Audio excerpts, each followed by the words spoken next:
1384ခုနှစ်ပြတ်တော်လာပြီကျော်13ရက်2023ခုနှစ်ဇန်နဝါရီလ18ရက်စကိုင်းတောင်ရုံမြတ်စကြာကျောင်းတိုက်ရွှေရနာကျောင်းဆောင်တွင်ဆင်ကျပပြုလုပ်အပ်သည်စကိုင်းတောင်ရုံမြတ်စကြာကျောင်းတိုက်နှင့်မြတ်စကြာကျောင်းတိုက်ခွဲများအလုံးတို့ဤမဟာနာယကတတော်58နှစ်တိခါတော်38ဝါရဘဝနှစ်ထံလွန်တော်မူသည့်မြတ်စကြာဆရာတော်ဗဒ္ဒန္တအိနကပိဝန္တအန္တိမအကိသဗနာသာထုကိလနာတဘာနှင့်ဆက်လျင်၍ရှင်ကျင်ပပြုလိုအပ်သည့်အကျိုးဓမ္မသဘင်ခန္ဓာဝေမုံရမြို့နန္ဒုံရက်ွယ်သာသနာရောင်ချီကျောင်းတိုက်နာဂဆရာတော်နှင့်တပိတန်ဃာများမုံရမြတ်စကြာသာဝကတပိတယကမများဤအမတဌာနဓမ္မဒါနအဖြစ်ဖြင့်ဟောကြားအပ်တော်သေမင်းမမြင်ရသွားချစို့အကြောင်းတရားဒေသနာတော်အတ္တနာမစ္ဆုရာသတ္တခိစေမြတ်စွာဘုရားဟောတဲ့ဒေသနာတော်ထဲမှာမစ္ဆုရာသတ္တအတ္တနာသေမင်းမမြင်ရတဲ့တရားဆိုတာရှိတယ်ဆိုတာဘုရားဟောတာနော်အတ္တနာမစ္ဆုရာသတ္တခိစေသေမင်းရဲ့မမြင်ရအယတ္တုသွားပါလို့မြတ်စွာဘုရားကိုယ်တိုင်ကလည်းတိုက်တွန်းထားတယ်။ရှောက်တိုက်တယ်လို့လည်းလမ်းညွှန်မှုပြုထားတယ်။31ဘုံတန်တရားထဲမှာရှိနေသမျှခန္ဓာကိုယ်ရနေသမျှကာလပတ်လုံးလူတိုင်းသရဝတိုင်းဟာသိခြင်းတရားနဲ့ရင်ဆိုင်ရမှသာဖြစ်တယ်။ဘယ်သူမှသိခြင်းတရားကိုရှောင်ကွင်းသွားလို့မရဘူး။ဒါကြောင့်သေမင်းမမြင်ရအရက်ကိုရောက်မှသာတယ်သိခြင်းတရားကလုံးမှာပဲဖြစ်တယ်30ဘုံနဲ့မှာတော့သေမင်းမမြင်တဲ့အရက်ဆိုမရှိဘူးအလုံးဟာသိခြင်းတရားကျင့်ဆိုင်ရမှာပဲသေမင်းရဲ့နယ်ပယ်ထဲမှာဖြစ်နေသမျှသိခြင်းတရားကမလွတ်နိုင်ဘူးလို့ဆိုတာရှုပ်စွာမှတ်သားထားကြဖို့ပေါ့နော်သေမင်းမြင်မြင်ရရက်ကိုသွားလို့ရတယ်ဆိုတာမြတ်စွာဘုရားဟောတဲ့ဒေသနာတော်အရာသိရှိနားလဲကြတယ်အလုံးဒီပြီးတော့ကြီးညိုကိုးကွယ်ကြတယ်တပိတန်ဃာတွေအနေနဲ့အာကိုအာထပြုရတယ်မြတ်စကြာဆရာတော်ဟာတတော်50ကျော်ကာလမှာပဲသေမင်းနဲ့ဆုံတွေ့သွားတယ်လို့ဒီလိုပြောအဲ့တော့မြတ်စကြာဆရာတော်ယခုကဲ့သို့ဘဝနှစ်ထံဆံတော်ရခြေကြောင့်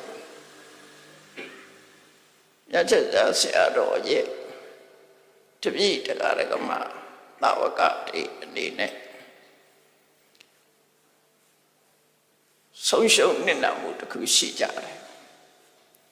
ဘာဆုံးရှုံးတာတော့ဆိုတာသိရှိနာလဲဖို့လို့တယ်ပေါ့နော်လောကမှာဆုံးရှုံးမှုဆိုတာရှိကြတယ်တဝိတ္တရမရှိတော့ဘူးဆိုလို့ရှိရင်ဆုံးရှုံးမှုတွေရှိတယ်သို့တော့ဆုံးရှုံးမှုကဘာဆုံးရှုံးမှုလဲအဲ့ဒါသိဖို့တော့လို့တယ်ပေါ့ရှင်သာရိပုတ္တရာပြိဋိဘံစံတဲ့အခါမှာရှင်အနန္ဒာကမြတ်စွာဘုရားကိုလျှောက်တယ်ရှင်သာရိပုတ္တရာပြိဋိဘံစံတယ်လို့ကြားရလိုက်တဲ့အခါမှာတဲ့တကူလုံးဟာကြက်သိသေးသွားတယ်မဒုရကသတော်ဝိယကာယောတကူလုံးကြက်သိသေးသွားသလိုတောင့်တင်းသွားတယ်လူဆိုတာကြောက်ရင်ဖြစ်စေစိတ်မကောင်းရင်ဖြစ်စေ ဘာလို့မှမသိဘာကိုင်းရမှမသိဖြစ်သွားတာဆိုလို့တယ်နော်မဒုရကစာတော်ဝိယကာယောတကူလုံးတောင့်တင်းသွားတယ်စိတ်ခံစားချက်ကြောင့်ဖြစ်သွားထိတာပိမေနပက္ခယန္တိဟိုဒီမြင်ကွင်းနေလေသူပျောက်ကုန်ပြီစိတ်တော်ကရောက်သွားတဲ့အခါဟိုကမမြင်တာမမြင်ဖြစ်ကုန်တယ်နော်ဒါသူစိတ်ခံစားချက်ကိုရှောက်တာအဓိကဘာလို့ဆိုဓမ္မပိမန္နပฏิပန္တိကျက်မှတ်သိယူထားတဲ့နှုတ်တဲ့ရထားတဲ့ပရိယတိဓမ္မတွေဟာလည်းပဲစဉ်းစားလို့ကိုမရတော့ဘူးခေါင်းနဲ့မပေါ်လာတော့ဘူးဟိုတရားတွေလည်းပျောက်ကုန်တယ်လို့ပြောတာနော်တရားတွေလည်းပျောက်ကုန်တော့ကရောက်သွားပြီဆိုလို့ရှိရင်အဲ့လိုဖြစ်တတ်တဲ့သဘောနော်ရှင်သာရိပုတ္တရာပြိဋိဘံစံနယ်လို့ကြားလိုက်ရတဲ့အခါတကူလုံးတောင့်တင်းသွားပြီးတော့မိုးမမြင်လေမမြင်တရားဓမ္မတွေလည်းယင်ထဲမှာမရှိအောင်တော့ကလွှမ်းမိုးပြီးပျောက်ဆုံးသွားပါတယ်လို့ဒီလိုရှောက်လို့ရပဲနော်အဲ့ဒီလိုရှောက်တော့မြတ်စွာဘုရားကမြတ်စွာဘုရားမိန့်ကြားလိုက်တဲ့စကားကဗဓမ္မမှတ်သားစရာကောင်းတယ်ရှင်သာရိပုတ္တရာပြိဋိဘံစံသွားတဲ့အခါမှာတဲ့အနန္တစီကနေပြီးတော့သီလတရားတွေသမာဓိတရားတွေပညာတရားတွေဝိမု ക്തി ဆိုတဲ့လွတ်မြောက်မှုမဖို့တရားတွေဝိမု ക്തി ဉာဏတသနာဆိုတဲ့အဲ့ဒါတွေကိုသိမြင်တဲ့တရားတွေဒီတရားတွေဟာသာရိပုတ္တရာပြိဋိဘံစံတော့သင်ကိုယ်ပိုင်တရားတွေပါသွားသလားတဲ့ဒါစဉ်းစားခိုင်းတာမြတ်စွာဘုရားဒီမေကုန်းလေးထုတ်လိုက်တာဆုံးရှုံးနေတာမဟုတ်ဆိုတာကိုယ်စီကပါရိပါသွားလေရှင်သာရိပုတ္တရာပြိဋိဘံစံတဲ့အခါမှာရှင်နန္ဒရဲ့တဏ္ဍကပါရိပါသွားလေပါရိဆုံးရှုံးတယ်ဆိုအဲ့ဒီမှာဆုံးရှုံးတာကိုရှင်နန္ဒကပြန်ဖြည့်ပြတယ်။တမန်ဆိုရင်ဒီမေကုန်းမေးလိုက်လို့ရှိရင်ရုပ်တရက်ဖြည့်တတ်မှာမဟုတ်ဘူးရှင်နန္ဒကချက်ချင်းသဘောပေါက်သွားတယ်သူပါဖြည့်လိုက်တော့ဆိုရင်အရှင်ဘုရားတဲ့တပည့်တော်စီကသီလသမာဓိပညာဒီအချင်းတွေပါသွားတာတော့မဟုတ်ပါဘူးတဲ့ဒါတွေကတော့တပည့်တော်တဏ္ဍမှာရှိနေပါတယ်တဲ့ဆုံးရှုံးတာကဘာလဲဆိုတော့ရှင်နန္ဒအပိစာမေဗန္တိအာယတမသာရိပုတ္တောဩဝါဒကောရှင်သာရိပုတ္တရာဆိုတာတဲ့အမတန်မှပျော့ပြောင်မြောင်းတဲ့နာချပြီးတော့ဆုံးမတတ်တဲ့ပုဂ္ဂိုလ်ဖြစ်တယ်သူတို့လွန်ကအားကိုးရတဲ့ဆုံးမတတ်တဲ့ပုဂ္ဂိုလ်ဖြစ်တယ်ဩတိန်နောဘယ်ကိစ္စမှလူမရှိဘူးသူကိုယ်တိုင်ပါဝင်ပြီးတော့ဖြည့်ရှင်းပေးတတ်တယ်ဝိညာဘကောနားမလဲသေးရင်နားလဲအောင်ရှင်းပြပေးတတ်တယ်တန်တတကောအဓိပ္ပာယ်ကိုရှင်းကနေမြင်အောင်ပြောဆိုပေးတတ်တယ်သမတဘကောလိုက်နာကျင့်သုံးခြင်းအောင်လည်းပဲဟောပြောပေးတတ်တယ်သမုဒ္ဒိစကောစိတ်အားတက်လာအောင်လည်းပဲဆုံးမတတ်တယ်တမ္ပဟံတကောရှင်လန်းပိတိဖြစ်လာအောင်လည်းပဲပြောနိုင်တဲ့ပုဂ္ဂိုလ်ဖြစ်တယ်ပေါ့ရှင်နန္ဒကသူ့ကိုယ်ပိုင်သူ့ရင်ထဲမှာရှိတဲ့တရားတွေဆုံးရှုံးတာမဟုတ်ဘူးဆိုလို့အခုပြည့်တဲ့လည်းအဲ့ဒါတော့ပေါက်ထားနော်ဘာတွေဆုံးရှုံးသွားတာတော့ဆိုရှင်နန္ဒပြောပြတယ်အဲ့ဒါရှင်သာရိပုတ္တရာစီကအဆုံးမဩဝါဒတွေရှင်သာရိပုတ္တရာဆိုတာအမတန်မှကျင့်နာကရုဏာထားပြီးတော့လိမ္မာရှင်ကျေးအောင်တရားမသိသေးလို့ရှင်သိအောင်ရှင်းလင်းပြတတ်တယ်တဲ့အကိလာသူဓမ္မဒေသနာယတရားစကားဟောရမယ်ဆိုရင်ဘယ်တော့မှမပြင်းဘူးလေရှင်သာရိပုတ္တရာအပြင်းမထူ တရားဟောဖို့တဲ့မြဲကြိုးစားတယ်နေမကောင်းသေးဘူးကောင်းကြိုက်တယ်တို့ဆင်ကြီးပေးပြီးတော့လောက်တာမရှိဘူးအကိလာသူဆိုတာမကြိုးစားတာမရှိဘူးအမြဲတမ်းသူကကြိုးစားပြီးတော့ရှင်းပြတတ်တယ်တဲ့အနုခါကောသဗ္ဗမစာရိနာအတူနေတဲ့ပုဂ္ဂိုလ်တွေကိုအမြဲတမ်းအပေးကူညီတတ်တယ်ဟုတ်တယ်ရှင်သာရိပုတ္တရာမထေရမြတ်ကဆွမ်းခံသွားပြီဆိုလို့ရှိရင်ရှေ့ကနေထွက်မသွားဘူးနောက်ဆုံးမှချမ်းနေရတယ်ချမ်းနေပြီးတော့ကြောင်းထဲမှာလှည့်ကြည့်ဒီမကောင်းတဲ့ကိုရောရှိသလားဒီမကောင်းတဲ့ကိုရောရှိရင်အပိစကားပြောပြီးသူနဲ့တဲ့တဲ့အစာအစာတွေဆွမ်းခံရတွေရလာကျွေးတယ်ကြောင်းထဲမှာတန်တန်ရှင်းရှင်းမရှိတဲ့နေရာတွေဆိုတန်ရှင်းရေးလုပ်ခဲ့တယ်သင်္ကန်းတွေလှမ်းပြီးတော့မယုတ်ဘူးဆိုရှင်သာရိပုတ္တရာယုတ်ပြီးတေချာခောက်ပေးခဲ့တယ်အဲ့ဒါတွေကြောင်းတစ်ချောင်းလုံးလက်ပတ်ကြည့်လှုပ်ဆောင်ပြီးတော့မှသူကနောက်မှဆွမ်းလာတော့ဒါသူလှုပ်လိလှုပ်ထားရှိအဲ့တော့အများပေါ်မှာဘလောက်စာနာထောက်ထားမှုရှိတယ်ဒါကိုပြောတာအနုခါကောသဗ္ဗမစာရိနာအတူနေပုဂ္ဂိုလ်တွေပေါ်မှာအလုံးကိုကုညီပေးတတ်တဲ့ပုဂ္ဂိုလ်ဖြစ်တယ်ဆိုပြီးရှန္ဒနာကလျှောက်တယ်ဓမ္မယံအာယတမတောတာရိပုတ္တတဓမ္မောဇံဓမ္မဘောဂံဓမ္မောဇံဓမ္မပရိဘောဂံဓမ္မဒုက္ခံအဒုတ္တရမှာရှင်သာရိပုတ္တရာမထေရမြတ်သူတို့ပေါ်ရှင်နနာကတပည့်တော်တို့ပေါ်ရှင်သာရိပုတ္တရာရဲ့အကျဉ်းနာမေတ္တာထားပြီးတော့ချီးမြှောက်တဲ့အစီနှစ်ရှိတဲ့ဓမ္မရေးစဉ်ကိုတိုက်ကြွေးမှုတရားနဲ့ချီးမြှောက်ကူညီပေးမှုကိုတပည့်တော်တို့ကတတိယနေချတာပါတော့ရှန္ဒနာကျော်လို့ရသူစီကသီလသမารိပညာတွေပါသွားလို့ဆုံးရှုံးတယ်လို့ထင်တာပြောတာမဟုတ်ဘူးတဲ့ရှင်သာရိပုတ္တရာမထေရမြတ်ပြိဋိဘံစံသွားတဲ့အခါမှာရှင်သာရိပုတ္တရာရဲ့အကူအညီတွေသူတို့မရတော့ဘူးရှင်သာရိပုတ္တရာရဲ့ဆုံးမစကားတွေမကြားရတော့ဘူးအဲ့ဒါအတွက်ဆုံးရှုံးတာပါလို့ဘာဆုံးရှုံးတာလဲဆိုသိဖို့ပေါ့နော်အခုလည်းပဲပြန်စကြတာဝကတွေလည်းကြည့်ဘာဆုံးရှုံးတာတော့ဆရာတော်တက်တော်ထင်ရှားရှိတဲ့အချိန်မှာဆွဆွမတဲ့စကားတွေစပြီးပို့ချပေးမှုတွေလမ်းညွှန်ပေးမှုတွေဒါတွေမရတော့ဒါတွေဆုံးရှုံးသွားတာလို့ပြောတယ်တပြည့်ဆုံးရှုံးမှုမဟုတ်ဘူးပုဂ္ဂိုလ်တို့တယောက်စီကရှားရှိနေတဲ့တန်ဖိုးမပြတ်တဲ့ဆုံးမစကားတွေဆုံးရှုံးကြရတယ်အဲ့ဒါအတွက်စိတ်မကောင်းဖြစ်တာပါ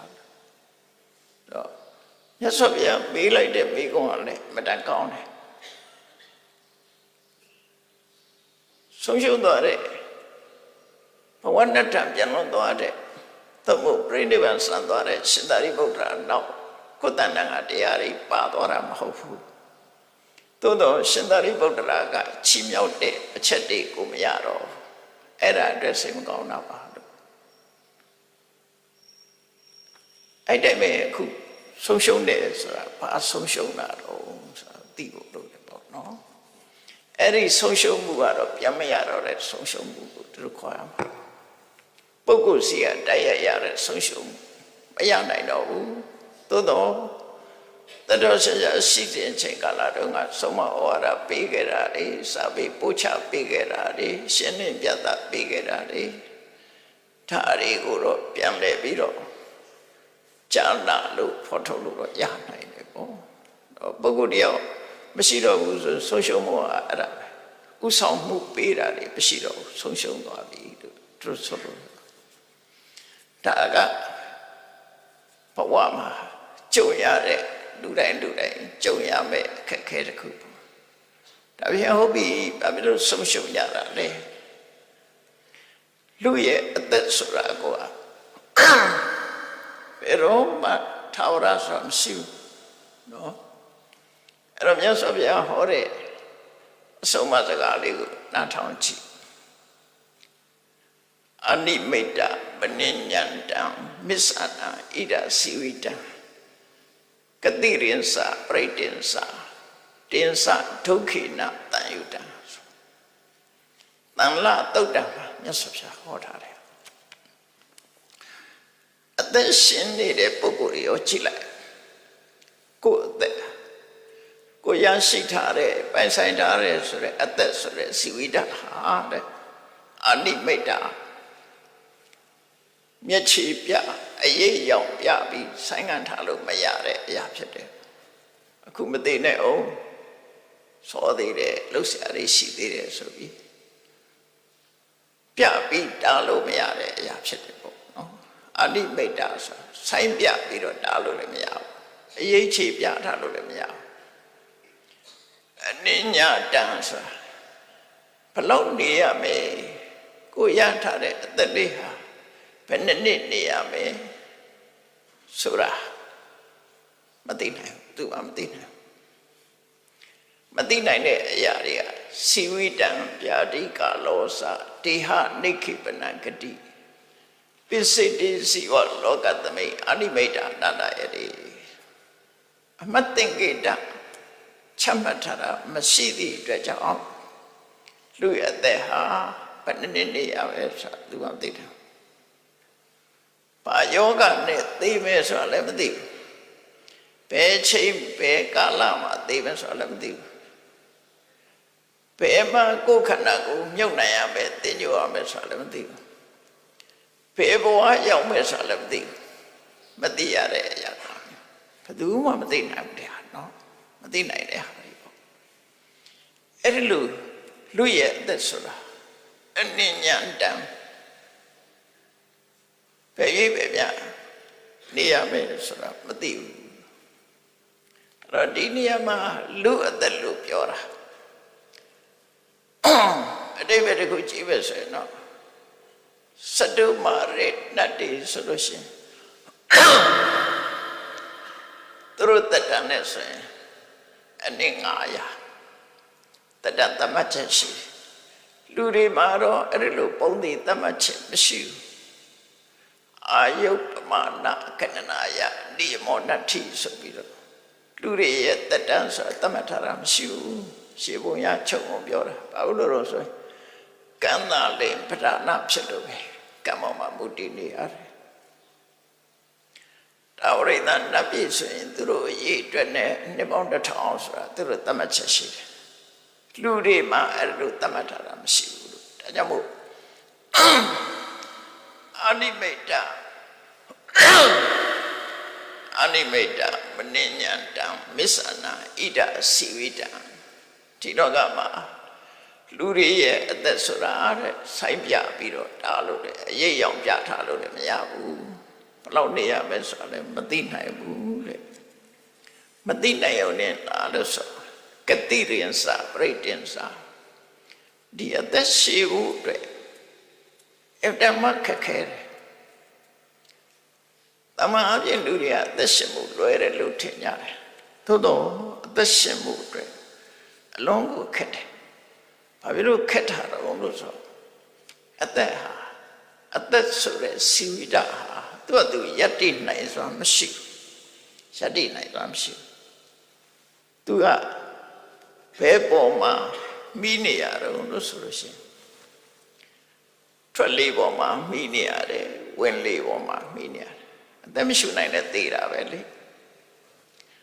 ခွဲတော့တရားရတဲ့အောက်ဆီဂျင်ဆိုပြီးတော့ပြောကြတယ်နော်ဒါအောက်ဆီဂျင်ပြတ်ပြီးသေးတဲ့လူတွေကအများကြီးပဲ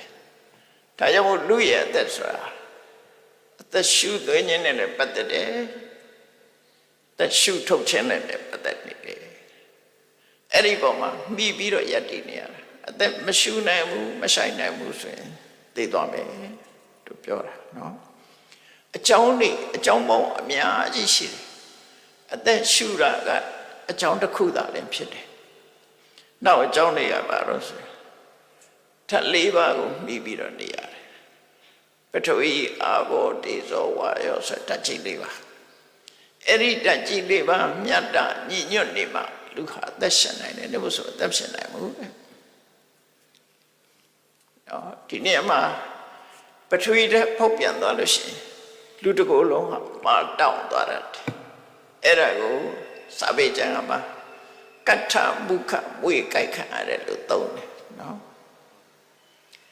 အဘောရပျက်စီးသွားပြီဆိုလို့ရှိရင်တစ်ကိုယ်လုံးပုတ်ကိုအဲ့ဒါကြတော့ဝါရတဲ့ဖောက်ပြန်တယ်လို့ခေါ်တယ်တေဇောဓာတ်ဖောက်ပြန်လို့ရှိရင်တစ်ကိုယ်လုံးဟာပူလောင်သွားတယ်အဲ့ဒါကြတော့အခီမုခဆိုမွေကြိုက်ခံရတယ်အစိတ်၄မျိုးနဲ့မွေ၄မျိုးနဲ့နိုင်ရှင်ပြီးတော့ဖော်ပြတာလေပြတ်သွားတယ်ဆိုလို့ရှိရင်လေကဖောက်ပြန်ပျက်စီးပြီဆိုရင်တတ္တမုခမွေကြိုက်ခံရတယ်ဒါနဲ့ခုတ်လိုက်တယ်လို့ဒါတော့ထင်ရှားတယ်လေဖြတ်သွားတယ်ဆိုလေဖြတ်သွားတယ်လူလည်းသိတာပဲလေ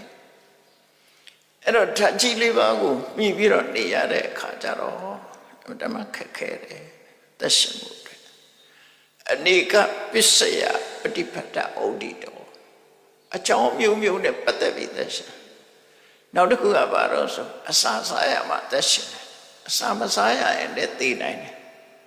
အစာပေါ်မှာလည်းမိတိနေရတယ်နောက်တစ်ခုကဘာလို့ဆိုဥတ္တမလို့ဆိုရယ်ကိုငွေကံကြောင့်ဖြစ်တဲ့ဥတ္တမဒေဇောတအဲ့ဒါမရှိရင်လည်းပဲသိသွားတာပဲနော်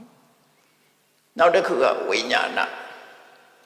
သုတ်တန်တစ်ခုမှာမြတ်စွာဘုရားဟောတယ်အာယုဥတ္တမစဝိညာဏဇတကာယံသဟန္တိမအပဝေတောတတတေတိနိရထဝကလိင်္ဂရာလူရဲ့ခန္ဓာကိုယ်ဟာအာယုဆိုတဲ့စီဝိတဥတ္တမဆိုတဲ့အပုငွေတေဇောတဝိညာဏလို့ဆိုတဲ့အသိစိတ်အဲ့သုံးခုလူခန္ဓာကိုယ်ကဆုံးခွာသွားပြီဆိုရင်သိတယ်လို့သတ်မှတ်တယ်အခုကိဆရာဝန်တွေကတော့နှစ်ချက်လေးနဲ့နှထောင်ပြီးနှလုံးမခုန်ရင်သိတယ်လို့သတ်မှတ်တယ်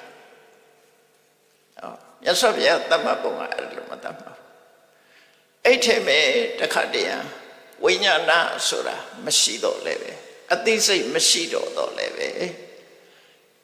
အာယုနဲ့ဥတ္တမနှစ်ခုရှိနေသေးလို့ရှိရင်သက်ရှင်အာယုဆိုတဲ့ဇီဝိတရဲ့ယုတ်ဇီဝိတရဲ့ဥတ္တမဆိုတဲ့အာယုဆိုတဲ့ယုတ်ဇီဝိတဥတ္တမဆိုတဲ့အငွေဒီနှစ်ခုသည်ပြန်မှန်ရှင်တွဲပြီးတော့ဘဝမှာဆက်နိုင်သေးတယ်လို့သူဆိုတယ်အဲ့ဒီနှစ်ခုကအဓိကအာယုပဋိစ္စဥတ္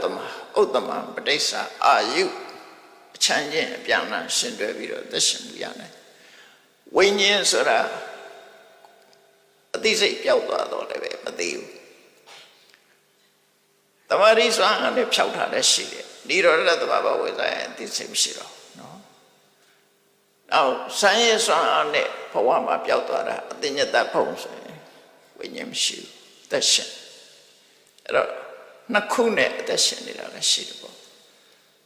အဲ့တော့ဒီလိုအသက်ရှင်မှုဆိုတဲ့အကြောင်းတရားတွေကလည်းပဲအတ္တမနေတယ်အကြောင်းတရားတွေများစွာပေါ်မှာမိတီးပြီးတော့လူသက်ဆိုတာရှင်ရတာဖြစ်တော့သက်ရှင်မှုဆိုတာလုံးခက်ခဲတယ်လို့ဆိုလို့ပရိဒလူသက်ပြီးတော့အလွန်တိုးတယ်ဆိုတာအသက်ဆိုတာနံစီဝိတိန်တွေကိုခေါ်လို့ရှိရင်ဟိုစက္ကန့်နဲ့ပြောမှဆိုရင်3စက္ကန့်ပေါ့နော်ဒါတော့ရှိပါတယ်စိတ်ဆိုတာအမှန်တမ်းတိုးတယ်ဥပတိပင်ဆို3ရက်ပဲတက်ရှိရှုစီဝိတဆိုရင်စိတ်ပေါင်း19ခုအဲ့ဒါတော့ပဲထိတယ်ပို့ပြီးအသက်ရှင်တာမဟုတ်ဘူးနော်ဒါကြောင့်မို့လို့ဒီလူတွေရဲ့အသက်ဆိုတာအမှန်တမ်းတိုးတယ်စိတ်တက်ခဏတော့ဥဒ္ဒံအဘဝေနပရိဒံစိတ်တက်ခဏတစ်ချက်များတာအသက်ရှင်တာဖြစ်လို့အမှန်တမ်းတိုးတော့တယ်အဲ့တော့တိုးတယ်ဆိုတဲ့နေရာမှာအကြောင်းနှစ်ခုပြထားတယ် အသက်ဟာအလွန်တိုးတယ်ဆိုတာထိတိပရိဒာသူ့ရဲ့တည်တံ့မှုအချိန်လေးကအလွန်နေတယ်ဒါတစ်ခုသရတပရိဒာသဘာဝကိုကတူထောင်းတာစိတ်တက္ကနာတစ်ချက်ပဲအသက်ရှင်တယ်လူတွေအသက်ရှင်တာဆိုလိုတာကတစ်စိတ်ထဲနဲ့ပဲအသက်ရှင်တာစိတ်ကဆက်သွားလို့သာလူတွေအသက်ရှင်တဲ့အခိုက်တွေကတစ်စိတ်ထဲပဲရှိတယ်ထင်ရှားအောင်ပြောရင်လူရဲ့အသက်ဟာတစ်စက္ကန့်နော်တစ်စက္ကန့်နဲ့တိုးရင်တိုးမှာပေါ့တစ်စက္ကန့်လို့ဆိုပါစို့လူရဲ့အသက်ဟာတဘာဝကတစ်စက္ကန့်ပဲရှိတယ်အဲ့ဒီစက္ကန့်ပုံများစွာဆက်သွားလို့သာအသက်ရှင်တယ်လို့ပြောနေကြတာသူ့တက်တန်းကဖြစ်ပြီးပြတ်သွားပြီနောက်ထပ်အသစ်ဖြစ်လို့သာမသိဘူးထင်နေတာသိတဲ့အချိန်မောင်းကမြောက်များစွာဒါကြောင့်မို့စီဝိတံအတ္တဘာဝောစဒုက္ခဒုက္ခစကေဝလာဧကစိတ်တသမာယုတ်တာဒွိဟိလဟုသောဝတ္တတိခနောတကယ်ကိုလင်းလင်းမြဲမြဲပြည့်စည်တာတစိတ်တက္ကနာတစ်ချက်ပဲအသက်ရှင်တယ်လို့ပြောတယ်ဟိုင်ဝေးလမ်းမပေါ်မှာကားမောင်းသွားတယ်ဘိန်းကအဝိဓမ္မမြန်နဲ့နှုတ်နဲ့လဲနေတယ်ကတ္တရလမ်းနဲ့ဘိန်းနဲ့ထိတာဟာတထွာသားသားလေးပဲထိတယ်ကျန်တာတွေကလွတ်နော်ကျန်တာတွေကလွတ်အဲ့ဒါလိုပဲလူတွေအသက်ရှင်တာတစ်စက္ကန့်ပဲသက်ရှင်အဲ့ဒီစက္ကန့်ချင်းဆက်သွားလို့သာမသိသေးဘူးပြောနေကြတာအဲ့တော့အသက်ဟာအဲ့လောက်ထိအောင်တူတောင်းတယ်လို့သူတို့ဆိုတာဆုံးလတိတိသဟတာတိကပ္ပဋိဋ္ဌံတိယေဘရုမဟာကတ်7,400ကဘာပေါင်းမြောက်များစွာအသက်ရှင်နေဆိုတဲ့ပြမအကြီးတွေဟာလည်းပဲတဲ့နှစ်စိတ်နဲ့အသက်ရှင်တာမဟုတ်ဘူးတစ်စိတ်နဲ့ပဲအသက်ရှင်တယ်လို့ကဘာပေါင်းများစွာအသက်ရှင်နေတဲ့ဟာလည်းပဲစိတ်တစ်ခုနဲ့ပဲအသက်ရှင်ရတယ်တစ်စက္ကန့်ပဲအသက်ရှင်တယ်လို့ဒီလိုပြောတာနော်အဲ့တော့လူအသက်ဆိုတာအင်တမတူတယ်အသက်ဆိုတဲ့ဇီဝိတဟာရှုပ်ဇီဝိတဆိုရင်သူနဲ့ဖြစ်ပေါ်ဖြစ်ပဲကမ္မဇယုတ်တိစေတဇယုတ်တိဥရုဇယုတ်တိအလုံးဟာအချင်းချင်းရုပ်တစ်ခုနဲ့တစ်ခုကာကွယ်ဆောင်းလျှောက်တာမရှိဘူးတစ်ခုပြက်အကုန်ပြက်ပဲနော်ဒါကြောင့်မို့ခန္ဓာ၅ပါးကိုဝဋ္ဌကလို့ပြောတယ်ရုပ်ပြက်ရင်လည်းနန္တရားတွေပြက်သွားနန္တရားပြက်ရင်လည်းရုပ်တရားတွေအကုန်ပြက်သွားအလုံးဟာပြိုကျသွားသူဆိုလို့လေအညမညံပြိပါတရားတိတဲ့ချင်းချင်းတပ်ဖြတ်သွားတယ်နန္တရားတွေကတစ်ခုသိရင်ကျန်တာတွေလိုက်သိတယ်အကုန်နော်အညမညတဟိနတ္ထိတာယိတာအချင်းချင်းကိုကာဝယ်ဆောင်ရှောက်ထိမ့်ပေးတယ်ဆိုတာမရှိဘူးတခုပြည့်ရင်အလုံးပျက်စီးသွားကြတယ်ဒါအထိလို့ဆိုတာနော်တင်စဒုက္ခိနတန်ယုတံဒါလို့တူတောင်းနေတဲ့အသက်တောင်ပါပဲချမ်းချမ်းသာသာနဲ့အသက်ရှင်ရတာလားဆိုမဟုတ်ဘူးဒုက္ခနဲ့အသက်ရှင်ဒီထဲမှာအေးလို့ဒုက္ခဖြစ်တာပူလို့ဒုက္ခဖြစ်တာအကောင်မလောင်ကိုင်လို့ဒုက္ခဖြစ်တာနော်အဲ့ဒီဒုက္ခတွေကလည်းအများကြီးဒီထဲမှာလူမမြင်ရတဲ့ဒုက္ခပါဒုက္ခ3မျိုးတယ်မှာဒုက္ခဆိုတဲ့အတိုင်းစိတ်ဆင်းရဲတာကိုယ်ဆင်းရဲတာနှစ်ခုဒုက္ခဒုက္ခဆိုတဲ့အတိုင်းတကယ်ဒုက္ခစာလို့ပြောရင်တော့ဒုက္ခသဟကုက္ကဝိညာဉ်နဲ့ထောသမှုတွေပေါ့နော်စိတ်ဆိုးနေရင်လည်းဒုက္ခကိုယ်ခဏကိုမှနာကျင်နေရင်လည်းဒုက္ခအဲ့ဒါဒုက္ခဝိပရိနာမဒုက္ခဆိုတာဒုက္ခဝေဒနာလူတွေကသတ်မှတ်ထားတဲ့ချမ်းသာတယ်ဆိုတဲ့ဒုက္ခဝေဒနာသည်တခဏလေးဖြစ်ပြီးပြောင်းသွားတာနဲ့တပြိုင်နက်ဒုက္ခဖြစ်ရောက်သွားတာဒုက္ခလည်းဝိပရိနာမဒုက္ခဒုက္ခကိုခေါ်တာနောက်ဒုက္ခတစ်ခုကတော့သင်္ခါရဒုက္ခဆိုတာသဗ္ဗေသင်္ခါရအနိစ္စဖြစ်ပြီးပြတ်တာအဲ့တော့ဒီဒုက္ခ3မျိုးနဲ့တွဲဖက်နေတာလူတွေရဲ့အသက်ဟာနော်ဒုက္ခနဲ့လည်းရင်ဆိုင်ရမယ်ဝ ဝိပရိနာမဒုက္ခနဲ့လည်းရင်ဆိုင်ရမယ်သူတို့ကိုယ်တိုင်ကသင်္ခါရဒုက္ခတွေဖြစ်နေတယ်ဒုက္ခ၃မျိုးနဲ့ရောဒါကိုပြောတာဆိုရင်တင်စဒုက္ခေနတန်ယုတံအဲ့တော့လူသက်ဟာကောင်းတဲ့စရာဘာမှမရှိဘူးဒါကြောင့်မို့မြတ်စွာဘုရားသုတ်တန်တစ်ခုမှာအပ္ပမာယုမနုဿာနံဟိလေယနံသူပေါ်ရိတောလူအသက်ဆိုတာသိတူတယ်ဒါကြောင့်မို့အထင်မကြီးကြပါနဲ့မချီးမွမ်းပါနဲ့အသက်ကိုသွားမချီးမွမ်းပါနဲ့လို့ပြောတာချုပ်ချပါစရိယဒိဋ္ဌသိတော်ပါဘလောက်ထီအောင်အသက်ပေါ်မှာတတိထားရမလဲလို့ဆိုလို့ရှိရင်စရိယဒိဋ္ဌသိတော်ပါခေါင်းကိုမီးလောင်နိုင်မီးလောင်နေလို့ရှိရင်ငြိမ့်သက်ဖို့လိုရမယ်ကျန်တဲ့အသားထားလောင်နေတဲ့မီးကိုငြိမ်းအောင်လုပ်အဲ့ဒီခေါင်းမီးလောင်တာတဲ့အရေးကြီးတာပါတော့မသိခင်ကုသိုလ်တရားကြိုးစားအထောက်ဖို့ပဒနာတရားအထောက်ဖို့ဒီလိုဆိုလို့လေစရိယဒိဋ္ဌသိတော်ပါခေါင်းမီးလောင်တဲ့ပုဂ္ဂိုလ်ဒီအရေးတကြီးမီးငြိမ်းအောင်လုပ်ရတယ်လို့ပဲကိုယ့်ရဲ့နှလုံးထဲမှာဖြစ်ပေါ်နေတဲ့ကိရိတာမီးတွေငြိမ်းအောင်ကြိုးစားပါလို့ဘုရားဒီလိုဆိုလို့အဲ့တော့ကြိုးစားနိုင်တာမကြိုးစားနိုင်တာတော့ပုဂ္ဂိုလ်နဲ့သက်ဆိုင်မြတ်စွာဘုရားရဲ့အဆုံးအမကကြိုးစားပါလို့ပြောတာနော်ဒါအရေးကြီးတယ်ဘာဖြစ်လို့တော့ဆိုနော်နတ္ထိမစ္ဆုတ်တနာဂမောတိမင်းရောက်မလာဘူးဆိုတာမရှိဘူးတဲ့ရောက်လာမှဧကဒိဋ္ဌပဲတနေ့ကျတော့သူတကားလာခောက်လိုက်မယ်နော်တိမင်းကတကားလာခောက်လိုက်မယ်အဲ့ကြတကားပိတ်ထားခြင်းလို့မရဘူးချက်ထိုးထားလို့လည်းမရဘူးလာခောက်လိုက်လူတိုင်းပဲဒါဘယ်သူပဲဖြစ်ဖြစ်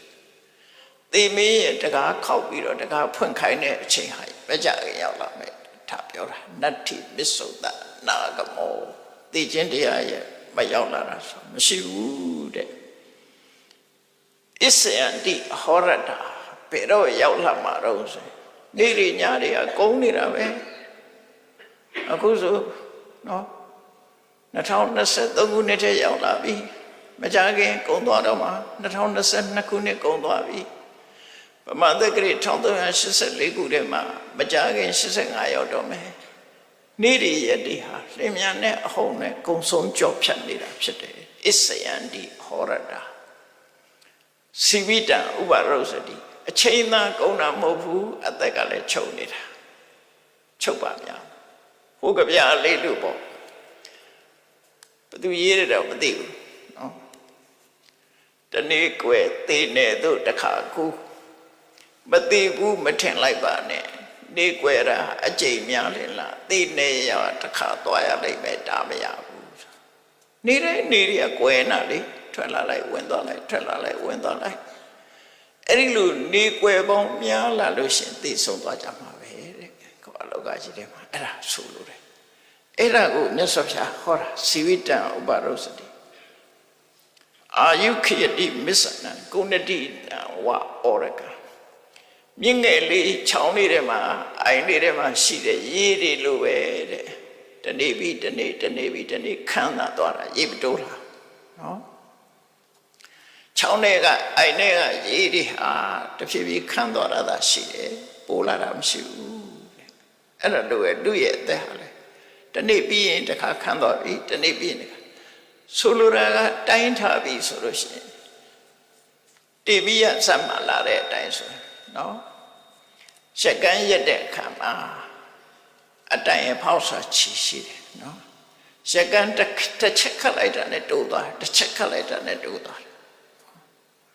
အတိုင်းချီကတိုးသွားတာအဲ့ဒါကိုရှက်ကန်းချီမျိုးတိုး၍ရှေ့ကိုရက်တိုင်းတိုးလို့ဆိုတာတနေ့ပြီးရင်တိုးသွားပြီတနေ့ပြီးရင်တိုးသွားပြီအဲ့ဒါကိုယ်သက်ဟာဒီနေ့တဲ့နှစ်ပြန်ကြပို့တိုးသွားပြီနှစ်ပြန်ကုန်သွားရင်ပို့တိုးသွားပြီတနေ့ပြီးတနေ့အဲ့ဒါတိုးနေတာလို့ပြောအောင်တိုးနေတယ်ဆိုတာဘာလို့သိမင်းရောက်လာဖို့အချိန်ကနေလာတယ်လို့သူတို့ဆိုလိုတာနော်ရက်ကန်းချီမျိုးတိုး၍ရှေ့ကိုရက်တိုင်းတိုးတစ်ချက်ခတ်လိုက်တာနဲ့တိုးသွားပြန်တစ်ချက်ခတ်လိုက်တာနဲ့တိုးသွားနောက်ကြတော့အကုန်လုံးပြီးသွားတဲ့အဆင့်ရောက်သွားလူအသက်ဟာလေအဲ့ဒီလိုပဲတဲ့အဲ့တော့ အသက်ဆိုတာတန်ဖိုးထားပြီးတော့အမျက်ရအောင်မထုတ်နိုင်ဘူးဆိုလို့ရှိရင်ဘာမှရလိုက်မှာမဟုတ်ဘူးဒါကြောင့်အသက်စီဝိတာကနေတန်ဖိုးရအောင်သို့မဟုတ်တန်ဖိုးရှိတဲ့အရာထုတ်ယူခြင်းဝိပဿနာတရားအထုတ်ပါလို့ပြောတာနော်အသက်ထဲကရလိုက်တဲ့တန်ဖိုးဘာလို့အသက်ဆိုတာရက်ကန်းချီမျိုးတိုးရရှိကိုရတိုင်းတိုးနောက်ချမ်းဘယ်တော့မှပြန်မလဲဘူးတနေ့ပြီးတနေ့တိုးသွားမှာပဲဒါတန်ဝေကယူရအခုလိုကိစ္စမျိုးကတန်ဝေစနိဧတုဌာနေတုတန်ဝေခေါ်တယ်တန်ဝေကဖြစ်တဲ့နေရာတန်ဝေကဖြစ်အောင်ကြိုးစားရမယ်ဒါနော်တာထုကိလနဆိုတာတန်ဝေကဖြစ်ဖို့သူတော်ကောင်းတွေရဲ့တန်ဝေခနဲ့သဘာဝတရားကိုနားလေသဘောပေါက်တာကောင်းတဲ့ခုလေးကိုထုတ်ဖို့ပြောဆိုပြီးတော့တန်ဝေကဖြစ်အောင်ကြိုးစားတာသာဓုကိလနာအဲ့လိုဆိုလို့လေဟုတ်ပြီဒါဖြင့်အသက်ကတလောက်တိုးနေတော့ဒီတေခြင်းတရားဆိုတာမလာတာမရှိဘူးနော်မလာတာမရှိဘူးဆိုတော့ဒီသေခြင်းတရားနဲ့မဆုံးအောင်သူမလာနိုင်အောင်သို့မဟုတ်သူရှာမတွေ့အောင်ဘယ်လိုလုပ်ရမလဲဒီအဖြစ်ကိုထုတ်အောင်နော်အဲ့ဒီအဖြစ်ကဓမ္မပဒမှာလည်းရှိတယ်ထို့သုတ္တန်နေမှာလည်းဟောတာရှိတယ်ဒီကနေ့ message ပို့ပေးခြင်းတော့ပါရယနာဒီပညာတတ်ပုံနာ16ယောက်ကပေးတယ်ထင်မယ်မောဂရာစာဆိုတဲ့ဒီပေရကြောင်းမှာပေါ့လေပေရနေကိုသင်နေတဲ့ပြမနာဘာဝတိပုံနာကြီးရဲ့တတိတွေတဲ့မောဂရာစာပေးတဲ့မိကုံလေးကိုကြည့်မောဂရာစာဆိုတဲ့ပုဂ္ဂိုလ်ကသူ့လက်ကြသဘောပေါက်တယ်သဘောပေါက်တော့သူမေးကထံလောကေအဝိခန္တံမစ္ဆုရာဇနပတ္တိသူမေးတဲ့မိကုံလေးလောကကြီးပုံမှာဘယ်လိုမြင်လို့ရှိရင်သိမင်းကမတွေ့နိုင်တယ်လေအဲ့တော့သိမင်းမတွေ့အောင်ဘယ်လိုလောကကြီးကိုပုံမှာရှုမြင်ရမလဲဒါဝိပဿနာလုပ်ဖို့ပြောတာနော်လောကကြီးကိုဘယ်လိုမြင်ရမလဲတဲ့သိမင်းမတွေ့အောင်လောကကြီးကိုဘယ်လိုလုပ်ရမလဲဆိုလိုတာသိမင်းမမြင်တဲ့နေရာရောက်ဖို့အတွက်ဘာလုပ်ရမလဲအဖြေတစ်ခုထုတ်ပါမြတ်စွာဘုရားကအဲ့ဒီဖြေဟောတာလေးကိုမှတ်သားနာယူကြည့်မြတ်စွာဘုရားသုံးညတော့လောကအဝိခတုမောဂရာဇတရတတောသူနာမည်ကိုခေါ်ပြီးတော့မြတ်စွာဘုရားဟောတာမောဂရာဇတဲ့မင်းအမြဲတမ်းတတိထားပြီးတော့ခန္ဓာဆိုတဲ့လောကအကြီးအာယနာဆိုတဲ့လောကအကြီးသင်္ခါရဆိုတဲ့လောကအကြီးပေါ့နော်လောကကိုသုံးညဖြစ်မြင်အောင်မင်းကြည့်ပါလောကကိုသုံးညအနေနဲ့မြင်အောင်ကြည့်ပါဆိုဒီနေရာမှာသုံးညဆိုတာပြောတာလေလောကဆိုတာပြောတာလေအကျဉ်းချုပ်ပြောမှဆိုရင်လောကဆိုတာရုပ်နဲ့နာနှစ်ခုပြောတယ်နော်ရုပ်နဲ့နာနှစ်ခုကိုလောကလို့ပြောတယ်ခန္ဓာ၅ပါးကိုလောကလို့ပြောတယ်အာယတနာ12ပါးကိုလောကလို့ပြောတယ်ဓာတ်18ပါးကိုလောကကိုပြောတယ်ဒုက္ခသစ္စာကိုလောကလို့ပြောတယ်ပေါ့လောကဆိုတာတခြားဟာကိုပြောတာမဟုတ်ဘူးရုပ်နဲ့နာနှစ်ခုအဲ့တော့သုံးညတော့လောကအဝိကတုအဲ့ဒီယုံနံဆိုတဲ့လောကကိုဘယ်လိုရှုရမလဲဆိုသုံးညလို့ရှုပါအဲ့တော့သုံးညလို့ရှုတာပါလေဥပမာပကံအိုးတော့ဖွင့်ကြည့်လိုက်တဲ့အခါမှာဘာပြောကြလဲတဲ့အိုးထဲမှာဘာမှမရှိဘူးဘာမှမရှိဘူးဆိုရှိတာပါရှိအိုးတော့ရှိဘာမှမရှိဘူးလို့ပြောရင်အိုးတော့ရှိတယ်အစာအုပ်တစ်ခုတည်းတကားဖွင့်ကြည့်လိုက်တယ်ဟဲ့ဒီထဲမှာဘယ်သူမှမရှိဘူးအစာအုပ်တော့ရှိတယ်အဲ့ဒါလို့ပဲရှုံးတဲ့နာနှစ်ခုတည်းမှာမရှိတာကပါလေငါဆိုတာမရှိဘူးငါဆိုတာမရှိဘူးရှုံးတဲ့တော့ရှိတယ်လို့ဆိုလို့တယ်အဲ့တော့လူတွေကယုံနဲ့နံကိုတရဝလို့ထင်နေတာငါလို့ထင်နေတာသူလို့ထင်နေတာငါဟာလို့ထင်နေတာသူဟာလို့ထင်နေတာအဲ့ဒါပြောက်အောင်ရှုခိုင်းတာပဲ နော်သုံးညတော့လောကအဝိခတ်တုရှုံးနံဆိုတဲ့လောကကိုသုံးညရှုံးနံတဲ့မှာငါဆိုတာမရှိဘူးငါဟာဆိုတာလည်းမရှိဘူးတရဝဆိုတာလည်းမရှိဘူးတရဝကပိုင်တာလည်းမရှိဘူးအဲ့ဒါကိုဆိုလို့အဲ့တော့ယုံနံကိုယုံနံလို့ပဲမြင်အောင်ကြည့်ငါဆိုတဲ့အတွေးမဝင်စေနဲ့ငါဟာဆိုတဲ့အတွေးမဝင်ငါဆိုတာဘာတော့ဒိဋ္ဌိရဲ့အမြင်ငါဟာဆိုတာတဏှာရဲ့အမြင်ဒိဋ္ဌိနဲ့တဏှာသည်ဥပါဒံသူတို့နှစ်ခုကဆွဲလန်းတာနော်အဟမမတိပရိယုထထာယီလို့မြတ်စွာဘုရားဟောတယ်တခါတည်းကျတော့အတ္တအတ္တနိယလို့လည်းဟောတယ်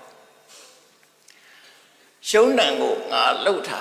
ငါလို့ထင်တာတရဝလို့ထင်တာသူလို့ထင်တာဒါမှားနေတာရှုံးနံကိုယုံနံလို့ပဲမြင်အောင်ကြည့်ရမယ်အဲ့ဒါတုံညပဲနော်တုံညလို့ကြည့်တယ်ဆိုတာအိမ်တကားဖွင့်ကြည့်လိုက်တယ်ဟဲ့ဘယ်သူမှမရှိဘူးအိမ်တော့ရှိတယ်လေအိမ်ထဲမှာဘယ်သူမှမရှိဘူးအဲ့လိုပဲကိုမျက်စိကိုကြည့်လိုက်မျက်စိထဲမှာငါရှိလားငါရှိလားမရှိဘူးမျက်စိဆိုတာဒီစက္ခုတ္တရာယုံမြတာဖြစ်တယ်ငါလည်းမရှိဘူးငါလည်းမရှိဘူးမျက်စိနဲ့မြင်တဲ့အစဉ်အာရုံနဲ့မှာငါရှိလားမရှိဘူးငါလည်းမရှိဘူးငါလည်းမရှိဘူးငါလည်းမရှိဘူးထို့တူပဲကိုယ်တဏ္ဍမှာရှားကြည့်လိုက်ငါနဲ့ငါဟာဆိုတာမရှိဘူးလို့ပြောတာနော်အဲ့ဒါကိုသုံးညတော့လောကဝိခတ်တုမောဂရသရတတောအတ္တနုဒိဋ္ဌိဥဟိသငါရှိတယ်တရဝရှိတယ်ဆိုတဲ့အတွေးကိုဖြောက်ပါရှုံးနံသာရှိတယ်လို့ဆိုတာဒီလိုဆိုလို့လေနော်ဒါနဲ့ပတ်သက်ပြီးတော့သုံးညနဲ့ပတ်သက်ပြီးတော့မှားယွင်းနေတာတစ်ခုရှိတယ်နာခချုနာဆိုတဲ့ဘုန်းကြီးတွေပါအိန္ဒိယနိုင်ငံမှာရေးသွားတယ်မတ္တယမိက philosophy central philosophy လို့ခေါ်တယ်သူကတော့တပ္ပံသုံးညဘာမှမရှိဘူးဆိုပြီးလုပ်တာသူပြောတာရုပ်လည်းမရှိနာမ်လည်းမရှိဖြစ်သွားတယ်ဘုရားရဲ့သုံးညဆိုတာအဲ့လိုဆိုလိုတာမဟုတ်ဘူးသက္ခိသုံးညအတ္တိနဝါအတ္တနိယေနဝါရူပံသုံးညအတ္တိနဝါအတ္တနိယေနဝါအတ္တဆိုတာမရှိဘူးအတ္တနိယဆိုတာမရှိဘူးရုပ်တော့ရှိတယ်မျက်လုံးတော့ရှိတယ်ဒီလိုရုပ်အနေနဲ့ရှိတယ်အဲ့လိုဆိုလိုတာပေါ့နော်အဲ့လိုဆိုလိုတာကိုမှားပြီးတော့အထိပ္ပယ်ဖွင့်တာတွေလည်းရှိတယ်နောက်ပိုင်းကျတော့အသုံးညဆိုတာဘာမှမရှိတာပြောတာမဟုတ်ဘူးကိုယ်တဏ္ဍမှာငါဆိုတာမရှိဘူးငါဆိုတာမရှိဘူးလို့ဒါကြောင့်မို့အတ္တနုဒိဋ္ဌိတက္ကအဒိဋ္ဌိ20ရှိတယ်အဲ့ဒါတော့ချိန်မပြောတော့ပါဘူးနော်ချိန်လည်းသိမရှိတော့အတ္တနုဒိဋ္ဌိဥဟိသငါရှိတယ်တရဝရှိတယ်ဆိုရဲအတွေးကိုဖြောက်ပါဖြောက်နိုင်အောင်ကြိုးစားပါဝိပဿနာတရားရှုပြီးယုံနဲ့နာနှမျိုးသာရှိတယ်ဓမ္မဒိဋ္ဌိဝိသုဒ္ဓိနာမရူပပရိစ္ဆေရညာနာမရူပနာယထာဝထတနာဒိဋ္ဌိဝိသုဒ္ဓိနာမလက္ခဏရတပစ္စုပ္ပဌာနာပဋ္ဌာနာဝတေနနာမရူပပရိက္ခဟောဒိဋ္ဌိဝိသုဒ္ဓိနာမတူတူပဲနော်ဝိသုဒ္ဓိမကနာမရူပနာယထာဝထတနာဒိဋ္ဌိဝိသုဒ္ဓိနာမတင်းညိုကျမ်းကလက္ခဏရတပစ္စုပ္ပဌာနာပဋ္ဌာနာဝတေနနာမရူပပရိက္ခဆိုလိုတာကတော့ယုံနဲ့နာမရှိတယ်ဆိုတာသိဖို့ပဲလုပ်တယ်နော်အဲ့ဒါကိုသိအောင်ဝိပဿနာတရားအထုတ်တယ်ဆိုတာအဲ့ဒါသိအောင်အထုတ်တယ်အဲ့ဒါမသိသေးရင်ဝိပဿနာဉာဏ်မဖြစ်သေးဘူးပဲမှတ်ပြီးတော့နာမရူပပရိစ္ဆေရမညာမရပဲနဲ့အနိစ္စဒုက္ခကြော့ရှိလို့မရဘူးနော်နာမရူပပရိစ္ဆေရညာပစ္စယပရိက္ခဒါကြောင့်အတ္တနုဒိဋ္ဌိဥဟိသငါမရှိဘူးငါဟာမရှိဘူးဆိုတာကိုသိတာနဲ့တပြိုင်နက်သိခြင်းကိုလွန်မြောက်ပါပြီသိမင်းရဲ့နယ်ကိုဖြတ်ကျော်နိုင်ပါပြီလို့သူပြောတာသိမင်းကကိုယ်တကားလောက်ခောက်တော့မှမဟုတ်တော့ဘူးခန္ဓာကိုယ်မရှိတဲ့တန်တရားကလွတ်ပြီးနိဗ္ဗာန်ဆိုတာခန္ဓာမဖြစ်တဲ့နေရာဖြစ်တာဟုတ်ဧဝံလောကအဝိခန္ဓာမစ္ဆုရာဇာနပတ္တိအဲ့ဒီလိုသုံးညအနေနဲ့လောကကြီးကိုရှုနိုင်ပြီဆိုလို့ရှိရင်တဲ့သိမင်းကမင်းကိုရှာမတွေ့ပါဘူးလို့ဆိုလို့လည်းပေါ့အဲ့တော့သိမင်းမမြင်ရသွားတဲ့နိလန်ကအဲ့ဒါပဲတော့သုံးညရှုတယ်ဆိုတာအနတ္တရှုတာကိုပြောတာနော်အနတ္တအနေနဲ့ရှုတာကိုပြောတာ အဲ့ဒီအတ္တမဟုတ်ဘူး